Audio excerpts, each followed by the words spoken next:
Nós damos por abertos os trabalhos desta noite, passando a palavra para o nosso companheiro e irmão de ideal cristão, seu José Argimiro da Silveira. Caros irmãos e irmãs, muita paz a todos, que Jesus nos ilumine e abençoe.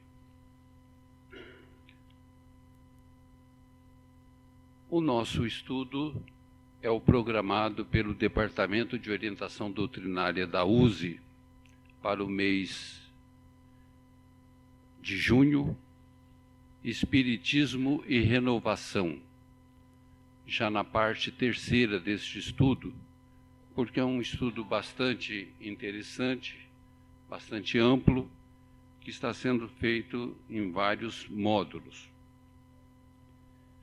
A bibliografia básica, nós vamos dizer, porque aqueles que quiserem aprofundar um pouquinho mais ou conferir em casa, é com base em O Livro dos Espíritos, da questão 114 e seguintes, que trata da progressão dos espíritos. E no livro O Céu e o Inferno, também de Allan Kardec, capítulo 3º, intitulado O Céu, o item 6.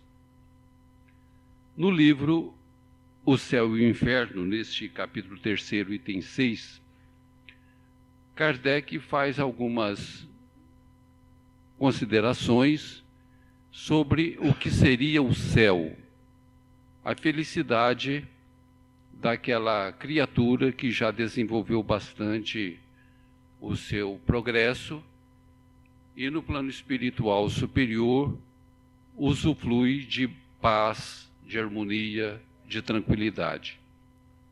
Então, sintetizando, ele diz o seguinte, que quanto mais imperfeição, mais infeliz o ser. À medida que nós vamos nos livrando das nossas inferioridades, do egoísmo, do orgulho, do apego, do ciúme, à medida que nós vamos nos libertando desses erros, desses equívocos que nós temos nas nossas vidas, quanto menos imperfeição, mais felicidade. Então, a felicidade que todos nós buscamos, ela depende daquilo que nós somos interiormente, ou seja, do nosso patamar evolutivo. E no Livro dos Espíritos, na questão 114 e seguintes, ali também algumas questões tratam dessa progressão dos espíritos, dizendo o seguinte, que Deus nos cria todos iguais. Deus cria o espírito com um potencial, com uma capacidade a ser desenvolvida. Poderíamos comparar o espírito no início do seu desenvolvimento a uma semente. A semente possui em germe a árvore, a planta que ela será um dia. Ao germinar, ao nascer, e ela vai crescendo, ela vai desenvolvendo esse seu potencial até se tornar a planta adulta ou a árvore plena. O espírito seria criado assim como a semente, simples e ignorante. Simples no sentido de que não tem nenhum desenvolvimento. Ignorante não no sentido pejorativo, mas ignorante no sentido de que não conhece nada, desconhece totalmente as leis. E esse evolver ou esse desenvolver, esse aperfeiçoamento é trabalho de cada um. E esse aperfeiçoamento é trabalhoso. É a luta. A própria semente, para nascer, ela lembra esforço, trabalho, o broto rompendo a casca. Nós, para rompermos as nossas limitações, para ampliarmos os nossos horizontes, para conhecermos e para vivermos o bem, porque o bem é tudo aquilo que está de acordo com a lei, isso requer uma autoeducação, esse desenvolvimento das nossas potencialidades. Então, a luta, o trabalho, o que nós chamamos de sofrimento, nada mais é senão esse esforço evolutivo. Então, alguém poderia dizer assim, mas por que Deus não nos cria logo plenos, sábios e bons, nos livrando desse esforço todo? Os instrutores espirituais nos informam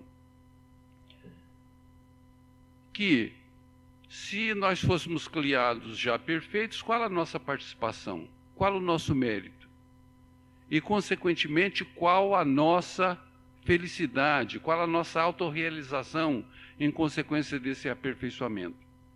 Então, Deus, por assim dizer, nos cria o menos possível para que nós possamos participar do nosso próprio desenvolvimento. Nós somos co-criadores para que nós possamos participar o mais possível.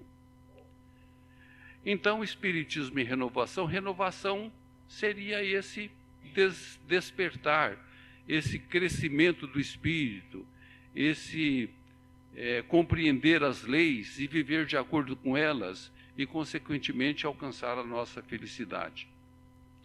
Este é o nosso tema, que é a espinha dorsal, digamos assim, da doutrina espírita, e que nos interessa mesmo muito de perto, porque tem muito a ver com as nossas vidas, com o nosso bem-estar, com a nossa paz, com a nossa felicidade. Todos nós queremos felicidade, queremos viver bem. E todos buscam a felicidade, cada um à sua maneira.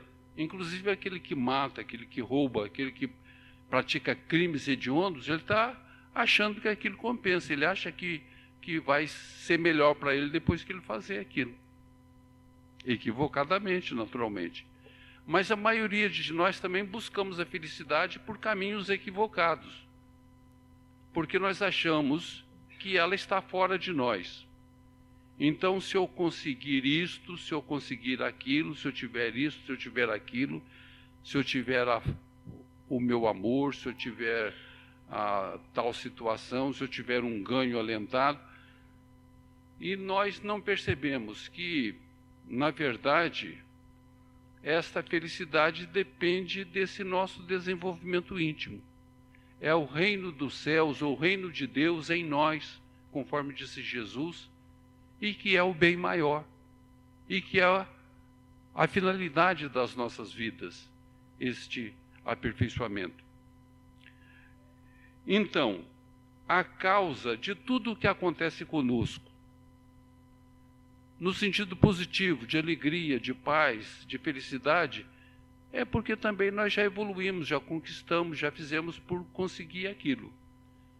Mas tudo aquilo que acontece conosco também, no sentido negativo, de dor, de sofrimento, de dificuldade, de tragédia, de esses problemas todos, a causa, vejam bem, a causa está em nós, não está na outra pessoa. Geralmente a gente pensa, o marido pensa que não é mais feliz porque a mulher é desse ou daquele jeito. A mulher acha que a causa da aflição, da infelicidade dela estaria no esposo. O patrão acha que são os empregados que não cooperam, não são bons. O empregado, por sua vez, culpa o patrão. Todos nós culpamos o governo, culpamos tudo, até Deus. Tem muita gente que diz assim, que vida miserável, cheia de sofrimento. Mas Deus quis assim, como se Deus desejasse o nosso sofrimento, a nossa infelicidade. A doutrina espírita nos mostra que todas essas aflições, todas as dificuldades, todos os problemas ocorrem para o nosso aprendizado, para o nosso aperfeiçoamento. São lições, recursos educativos de que se utiliza a providência divina para o nosso próprio bem. Então, a causa está em nós. Aquilo que acontece conosco, acontece comigo. Por quê? Ou eu transgredi a lei no passado, fiz o outro sofrer, tapiei, prejudiquei, fui desonesto, fiz isso, fiz aquilo. Eu plantei a semente amarga e eu vou ter que colher, porque nós somos livres para plantar, mas somos obrigados a colher o que nós plantamos.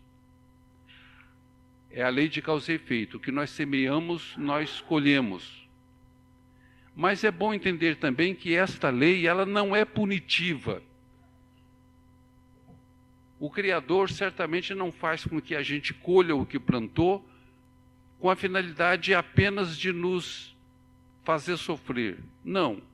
A gente tem que experimentar o resultado daquilo que a gente fez, vivenciar o resultado, mas junto com esse resultado está a lição para o aprendizado.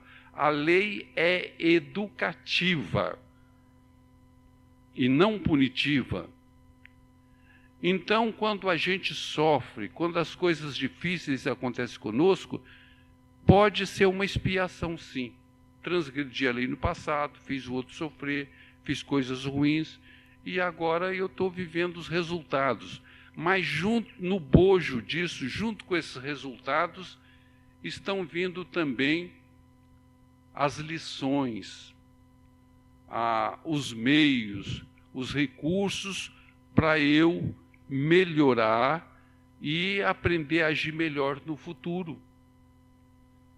Os nossos sistemas carcerários, as nossas cadeias, nosso sistema presidiário, os técnicos do assunto sabem disso, que as prisões não deveriam ser simples reclusão, simples penalidade, só para punir o infrator da lei. Deveria ser deveria reeducar a pessoa. O preso deveria ter oportunidade de estudar, de trabalhar, de se reeducar ali dentro do presídio, e quando ele saísse mais preparado para viver em sociedade. Se sabe que deve ser assim. Ainda não funciona assim, porque ainda não conseguimos, mas se sabe que o certo é esse. Será que Deus agiria de uma maneira mais imperfeita, nos punindo só para punir? De maneira nenhuma. Então é importante a gente entender, a gente receber a dificuldade, seja uma enfermidade física, uma doença incurável, perdas de entes queridos, reveses financeiros, todas essas coisas que nós qualificamos como tragédias, como coisas muito difíceis, como verdadeiras catástrofes que abatem sobre a vida da pessoa, a gente entender que isto não é uma punição simplesmente. Isto pode ser um resultado de coisa que a gente fez errada no passado e que aquilo está acontecendo com a gente, para a gente refletir, para a gente aprender, para a gente melhorar, para a gente evoluir. Agora, nem sempre é também expiação. Porque nesse processo evolutivo que nós aprendemos na doutrina, esta evolução é como subir uma escada. E subir exige esforço, cansa, não é fácil. O espírito, para ele desenvolver, para ele aprender, para ele viver de acordo com a lei, para ele realizar essa depuração, esse aperfeiçoamento, ele precisa muita luta. Então existe aquele sofrimento que é a expiação, e junto com a expiação a lição, conforme foi falado, e existe o sofrimento provação, que é o esforço para passar de um degrau para o degrau superior, para o outro superior. Então, é a chamada provação. O aluno é submetido ao teste, à prova, para passar para um curso mais adiantado.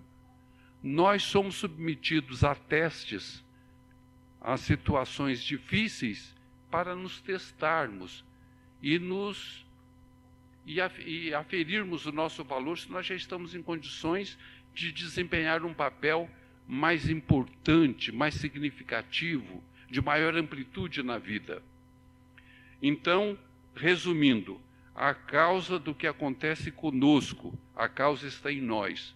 Nós somos o educando, nós somos o espírito em evolução e a lição vem para a gente. A outra pessoa pode ser um instrumento, pode ser um parente, pode ser um companheiro de trabalho, pode ser um empregado ou patrão, pode seja lá quem for, mas a causa mesmo está em nós. E essa dificuldade que vem, ela não vem para nos abater, ela não vem para nos destruir, ela vem para nos promover. Importante a gente receber as dificuldades, as aflições, como desafios, como confiança que o Pai deposita em nós, para a gente realizar essas tarefas e nos promovermos a uma situação melhor.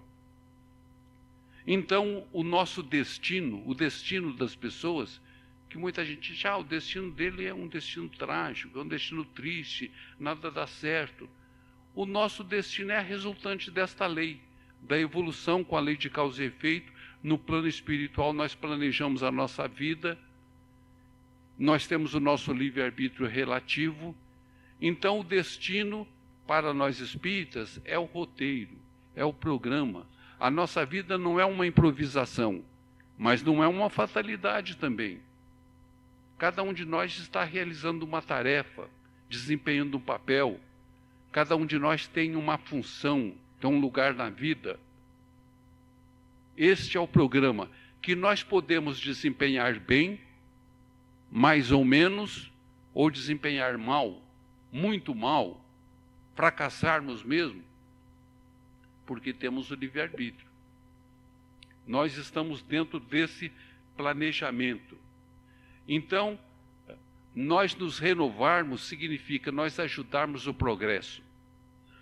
Receber a dificuldade como lição, como aprendizado, a gente procurar aplicar na vida os ensinos que nós vamos aprendendo. Nós já conhecemos muita coisa boa.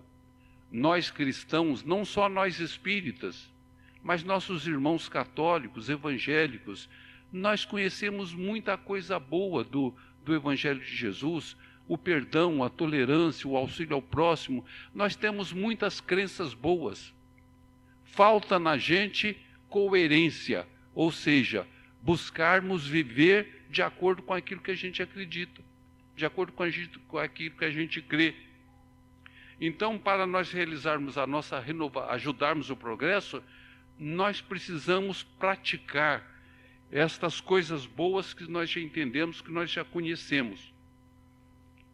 Como é que a gente realiza isso? A doutrina nos diz que primeiro nós precisamos nos conhecer, é aquela questão do autoconhecimento. Se eu quero chegar a um certo lugar, eu tenho que saber onde eu estou.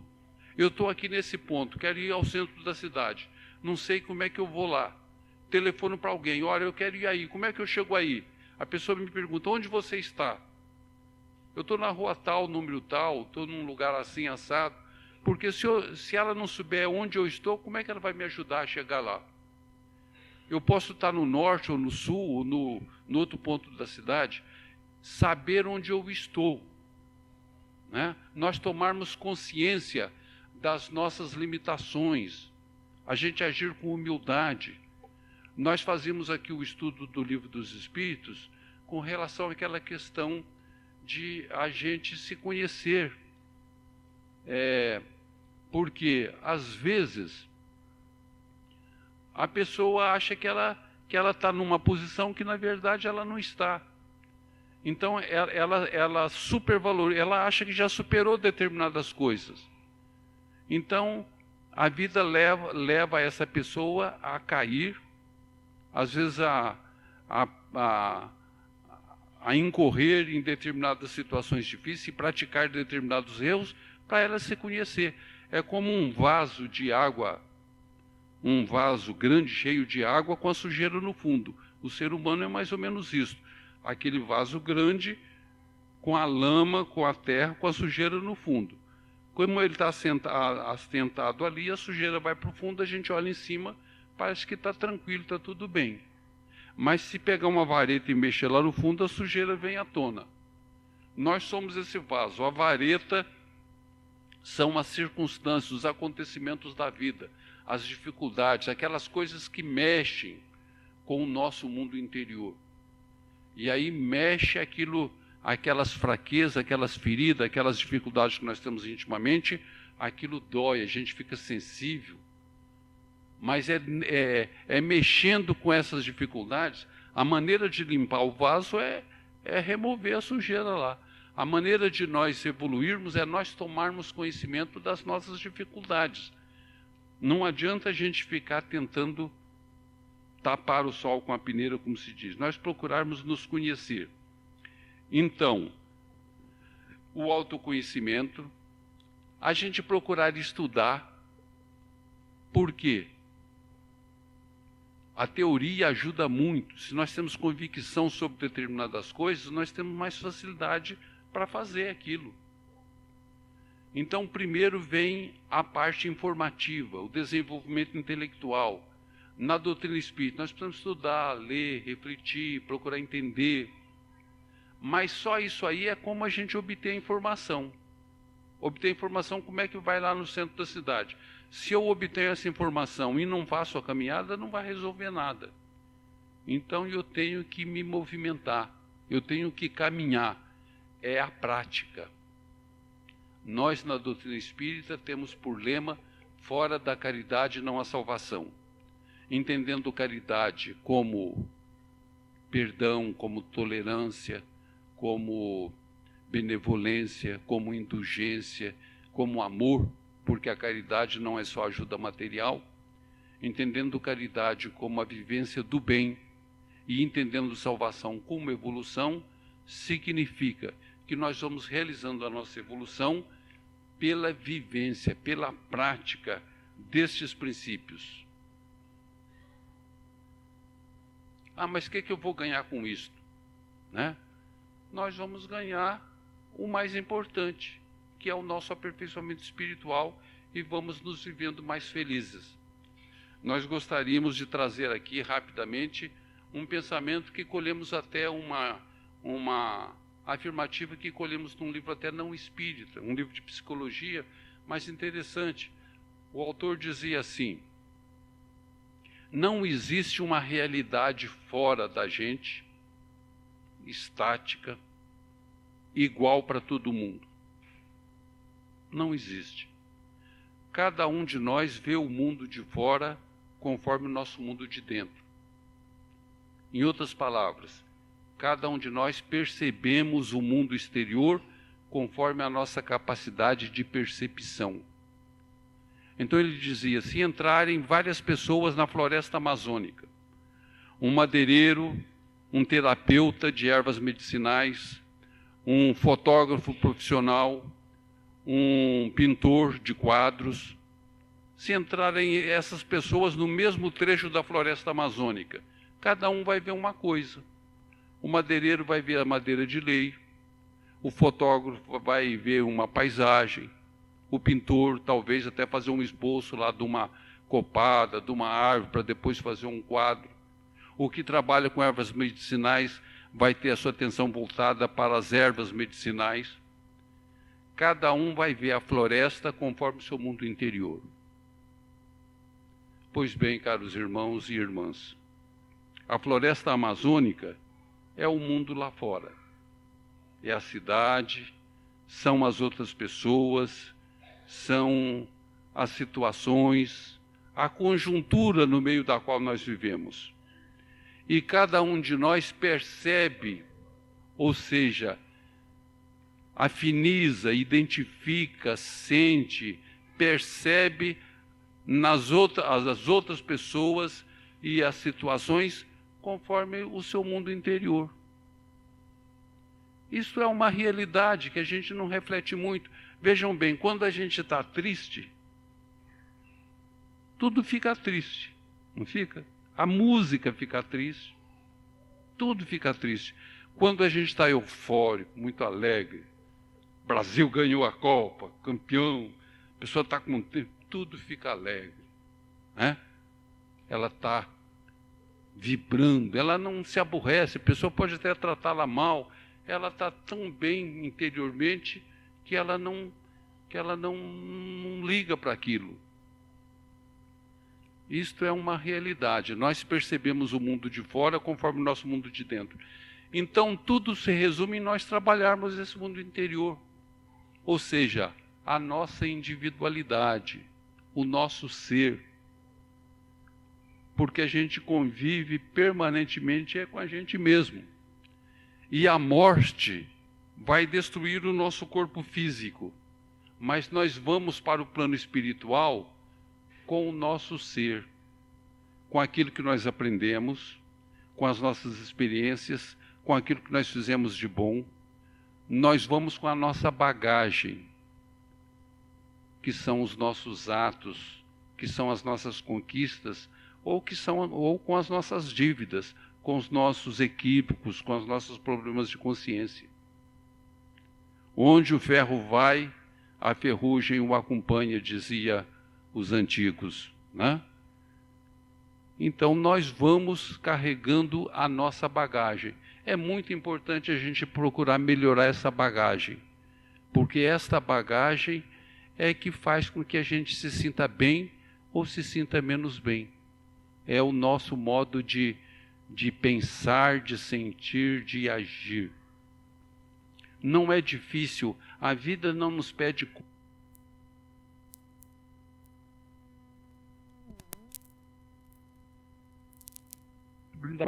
à medida que a gente vai fazendo esse pouco que a gente pode fazer, nós vamos nos habilitando a fazer coisas maiores e nós vamos subindo aquela escada do progresso e vamos desenvolvendo as nossas potencialidades, ampliando os nossos horizontes, conhecendo a lei e vivendo de acordo com as leis divinas. Nós vamos vivendo com mais harmonia, com mais paz, com mais tranquilidade, com mais felicidade. Renovação nesse tema significa isso, esse trabalho para este despertar do espírito, para este crescer do espírito, para a conquista desses patamares mais elevados. Muita paz.